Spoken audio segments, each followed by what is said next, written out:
How to add boarding pass to Google Wallet. Hey everybody, welcome back to Official Help Desk. In today's video, I'm going to show you how you can add a boarding pass in your Google Wallet. So without any further ado, let us jump right into the process.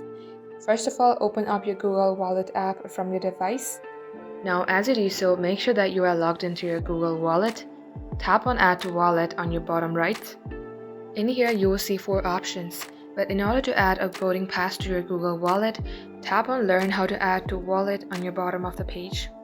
Then you will land onto this site, and just like the instruction they have given for how to add a Google Wallet, you will also find the instruction for how to add a boarding pass in your Google Wallet.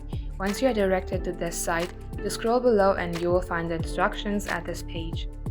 So that is all for today's tutorial. If you would like to see more videos on this topic, then do comment down below and we will get back to you soon with more tutorials like this. In the meantime, what you can do is like this video and subscribe to our channel. Also, don't forget to hit the notification bell to never miss an update from us. Lastly, thank you very much for watching the video till the very end. We will catch you up in our next upload.